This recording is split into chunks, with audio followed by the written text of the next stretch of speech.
বিধানসভার মধ্যে মানে ভেতরে আমরা যে চিত্র দেখতে পাচ্ছি যে এই যে মুসলিম লীগ নিয়ে আলোচনা, জঙ্গি নিয়ে আলোচনা, বিজেপির হিন্দুত্বের রাজনীতির বিরোধিতা, এইগুলো করার জন্য তো রাজনৈতিক মঞ্চ আছে, বিধানসভার ভেতরে এই আলোচনা কেন, এটা নিয়েও তো প্রশ্ন হচ্ছে।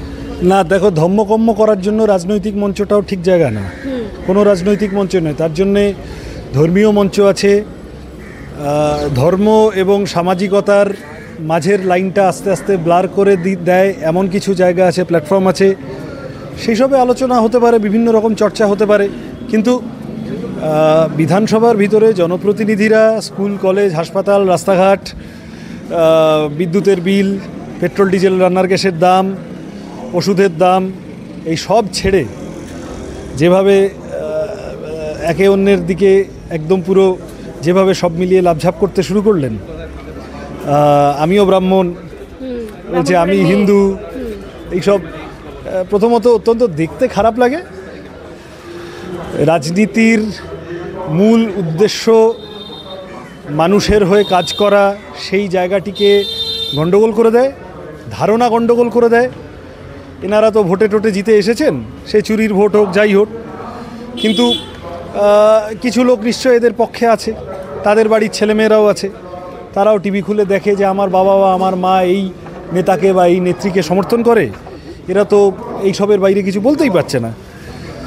ভবিষ্যৎ প্রজন্মের কাছে রাজনীতি সম্পর্কে আখেরে ভুল বার্তা যায়। এনারা মানুষের জীবন জীবিকার ইস্যু থেকে যাতে ডেলিবারেটলি নজর ঘুরে যায় এবং ২৬-এর ভোটের আগে আবার ১৯ বা ২১-এর মতো যাতে একটা তীব্র মেরুকরণের জায়গা তৈরি হয়, সেইটা চেষ্টা করছেন। কিন্তু আমার মনে হয় একই কায়দায় বারবার ওনারা সফল হতে পারবেন না। কিন্তু এই যে ধর্মীয় মেরুকরণের রাজনীতি, একদিকে শুভেন্দু অধিকারী বলে দিচ্ছেন যে মুসলিমের ভোটে জিতেছেন মানে শাসক দল তৃণমূল, আর তারা হিন্দুর ভোটে জিতেছে, মুসলিম লীগের সঙ্গে যোগ। পাল্টা আবার মমতা বন্দ্যোপাধ্যায় বলছে যে আপনারা মুসলিম লীগের সাহায্য নিয়ে ভোটে জিতেন। এই যে পার্টিকুলারলি বারবার মুসলিমদের একটা কোথাও গিয়ে কি আলাদাভাবে দেখা হচ্ছে, কি মনে হয় এই যে ধর্মীয়করণের রাজনীতি, মানে মেরুকরণের রাজনীতি, এটার কিভাবে মোকাবিলা করতে হবে? না, এটা তো বাঁদরামি হচ্ছে বটেই। এটা সব সিনিয়র রাজনীতিবিদ, এই ধরনের শব্দ ব্যবহার না করতে পারলেই ভালো হতো। কিন্তু এনারা এবং এনাদের চেলাচামুন্ডারা যে জায়গায় রাজনীতিকে নামিয়ে এনেছেন এবং যেভাবে এনারা প্রত্যেকে সাম্প্রদায়িক অশান্তিতে কি বলবো উৎসাহিত করছেন, সাম্প্রদায়িক অশান্তিকে যেভাবে আশকারা দিচ্ছেন, উস্কানি দিচ্ছেন, শুভেন্দু অধিকারী এটা অনেক দিন ধরে করছেন, আজকের বিষয় না। আর দেখলাম তৃণমূলেরই কোন এক এমএলএ কার বাড়িতে শুভেন্দু অধিকারী 3 বাটি গোস্ত খেয়ে বসেছিলেন, সেই সব দেখলাম বলেছেন মিডিয়াতে। তা এরা নিজেদের ব্যক্তি জীবনে যেগুলো মানেন না, এবং সত্যিই তো কিছু জিনিস না মানাই ভালো। এত সব মানুষের মতো মিলেমিশে থাকবে, যে যার ইচ্ছে খাবে পড়বে, সব গাজোয়ারি করার কি দরকার আছে? তা সে ভদ্রলোক যদি ওই রকম গুতগুতি একসময় ওই সব করে থাকেন, এখন তিনি রাজনীতির স্বার্থে হঠাৎ একটা কোত্থেকে বিজাতীয় পাগড়ি হাতে এনেছেন, নিজে পড়েছেন, বাকি সবাইকে পড়িয়েছেন। তো পাগড়িটার সাথে ওটা ঠিক বাংলার পাগড়ির মতো দেখতে না। দেখলাম বিবেকানন্দ বলেছেন, কিন্তু বিবেকানন্দ আর শুভেন্দুর মধ্যে তো কিছু ফারাক আছে। তো এখন কথা হচ্ছে যে মানে রবীন্দ্রনাথেরও দাঁড়িয়ে আছে, রামছাগলেরও দাঁড়িয়ে আছে, তাই রামছাগলই রবীন্দ্রনাথ, এরকম তো হতে পারে না। সুতরাং পাগড়ি পড়লেই বিবেকানন্দ হয় না। আবার বিবেকানন্দও কোনোদিন সেই অর্থে নারদায় টাকা খেতে দেখা যায়নি বিবেকানন্দকে। এবার কথা হলো যে এই যা করছেন এনারা, এবং এটাকে পাল্লা দিয়ে উৎসাহিত করছেন মমতা বন্দ্যোপাধ্যায়। তার খুব পরিষ্কার অঙ্ক যে বিজেপি পশ্চিমবঙ্গে কোনোদিন জিতবে না। বিজেপি ম্যাক্সিমাম কিছু জায়গায় এটা হিন্দু কনসলিডেশন করতে পারে। বিজেপি যত হিন্দু করবে, আমার আবারও আমি তত মুসলমান ভোট এককাট্টা করব, এবং চুরি, ডাকাতি, দুর্নীতি, শিক্ষা দুর্নীতি, স্বাস্থ্য দুর্নীতি, আরজিকর যাই করি না কেন আমি তারপরেও জিতে যাব। এই যে বিধানসভায় দাঁড়িয়ে মমতা ব্যানার্জি বললেন যে যাদের বিরুদ্ধে এত কথা বলছেন তারা যদি রাস্তায় নামে সামলাতে পারবেন, তো এটা কি উস্কানি, কি মনে করেন? মমতা ব্যানার্জি এই ধরনের কথা, বিপজ্জনক কথা, যে কথার মধ্যে প্রচ্ছন্ন অশান্তির ছাপ আছে, ইঙ্গিত আছে, এই ধরনের কথা আগেও বলেছেন। তুমি মমতা ব্যানার্জি মুসলিমদের আর শুভেন্দু অধিকারী হিন্দুদের এইভাবে ভেবো না, তাহলে কথাটা ওই রকম মনে হবে যে বলে তাহলে মুসলমানদের দিয়ে উস্কানি করাবে ইত্যাদি।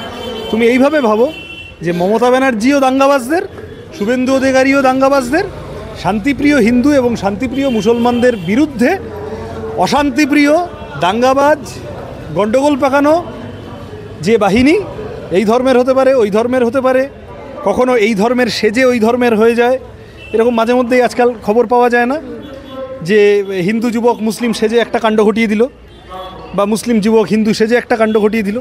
এই বেলডাঙ্গায় কিছুদিন আগে মসজিদে যা সব এইসব, এ তো এখন এইগুলো আসলে দাঙ্গাবাজদের একটা প্যাটার্ন হয়। তারা মানুষের মধ্যে গুন্ডামি করার জন্য, মানুষের মধ্যে ঝগড়া বাঁধানোর জন্য তারা যে কোনো উপায় অবলম্বন করে। তাহলে এনারা দাঙ্গাবাজদের নেতা, এনারা মুসলমানদের উস্কানি দেবেন আর মুসলমানরা পালে পালে উস্কানি খেয়ে বেরিয়ে যাবে, এটা হবে না। পশ্চিমবাংলার শান্তিপ্রিয় মুসলমান মানুষ তারা বছরের পর বছর হিন্দুদের সাথে মিলেমিশে একসাথে আছেন। পশ্চিমবাংলার শান্তিপ্রিয় হিন্দু মানুষ বছরের পর বছর মিলেমিশে একসাথে আছেন, প্রত্যেকে নিজের ধর্ম পালন করছেন এবং প্রত্যেকে সামাজিকতার মতো করে একটা একটা সোসাইটি তৈরি করে নিয়েছেন। যে সোসাইটি আমাদের চৈতন্যদেব থেকে, লালন থেকে, রবীন্দ্রনাথ নজরুল থেকে, আমাদের স্বাধীনতা সংগ্রামীদের ইতিহাস থেকে, সব কিছু থেকে, বাম আন্দোলনের ইতিহাস, তাদেরই তো উত্তরাধিকার। এই যে একটা কি বলবো, একটা মিলেমিশে থাকার সমাজ আমরা পশ্চিমবঙ্গে পেয়েছি, এটাকে ধ্বংস করতে এনারা দুজনে একসাথে নেমেছেন। ওই জন্যই আমরা বলতাম পুরনো কথা, কিন্তু আবার বলতে হয় যে শোরুম একটাই, গোডাউন আলাদা। আচ্ছা, শুভেন্দু অধিকারী, গোডাউন একটাই, শোরুম আলাদা। আচ্ছা, শুভেন্দু অধিকারী মমতা ব্যানার্জির সঙ্গে যে জঙ্গি যোগের অভিযোগ তুলেছেন, সেই সম্পর্কে মমতা ব্যানার্জি বলছেন যে প্রধানমন্ত্রীর কাছে অভিযোগ জানাবেন, চিঠি লিখবেন। জানান, অভিযোগ জানান, চিঠিটা লিখুন, তারপরে ও নরেন্দ্র মোদী শুভেন্দু অধিকারীকে ফোন করবেন, শুভেন্দু অধিকারীর সাথে ফোন করে বলে দেবেন যে তুই তো এমনি আমার সাথে তো পিসি সব ঠিকঠাক আছে, তুইও ঠিকঠাক করে নে, তুই ভাইপোর সাথে ঠিক করে নে, আমি পিসির সাথে ঠিক করে নিচ্ছি। বা যদি উল্টোটা হয়, শুভেন্দুবাবু যদি কমপ্লেন করেন প্রধানমন্ত্রীকে যে এই পিসি আমাকে এই করছে ওই করছে, তখন নরেন্দ্র মোদী পিসিকে ফোন করবেন, পিসি আবার আম পাঠিয়ে ঠিক সময় ঠিকঠাক যা ভেটটেট পাঠিয়ে সেট করে নেবেন।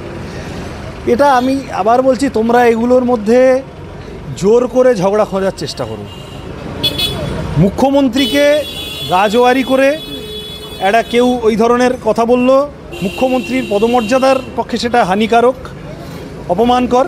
মুখ্যমন্ত্রীর দপ্তর থেকে একটা প্রতিবাদ গেল, চিঠি গেল, এক জিনিস, কিন্তু মুখ্যমন্ত্রী মমতা ব্যানার্জি মুখ্যমন্ত্রিত্বের মর্যাদা নিজে কোনো দিন মেনেছেন তিনি? সুতরাং তিনি প্রধানমন্ত্রীকে চিঠি লিখবেন, তিনি এতে মনে মনে খুশি হয়েছেন যে আমাকে ওইরকম একটা বলেছে, তা আমিও তাহলে একটা ববিকে বলে দিই, ববি একটা মুসলমান কমেন্ট করে দাও বাজারে, তাহলে মুসলমানটা আমাদের ধরা হয়ে রইল, আর তারপরে আমি ম্যানেজ দেওয়ার জন্য একটা না হয় দীঘায় মন্দির করে দেবো টোবো এইসব বলে দেবো, তখন হিন্দুটাও খানিকটা ভেঙে আসবে, আর তাহলে বিজেপি কিছুটা হিন্দু নিয়ে রইলো, ওরা সেকেন্ড হয়ে রইলো, আমরা একটা সব মিলিয়ে মুসলমানটা পুরোটা নিয়ে আর খানিকটা হিন্দু নিয়ে আমরা ফার্স্ট হয়ে রইলাম।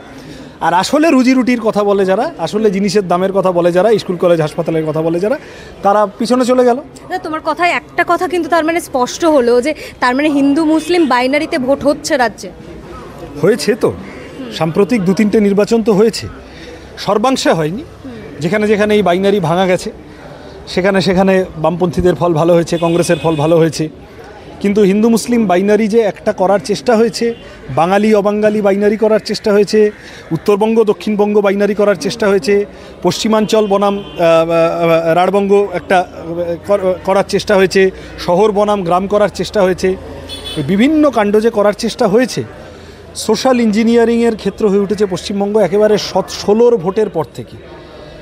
এই যে বামপন্থীরা এবং কংগ্রেস একসাথে লড়ে পারল না, এবং তারপরে 16 পারল না, এবং 17-18 সময়, ওই সময় থেকে 18 পঞ্চায়েত সব আরএসএসের লোকেরা চারপাশে নেমে পড়লো যে সিপিএম আর পারবে না, তাহলে এবার আমাদের ভোট দাও।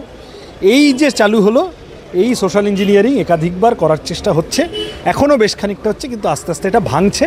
উদাহরণ আরজিকর।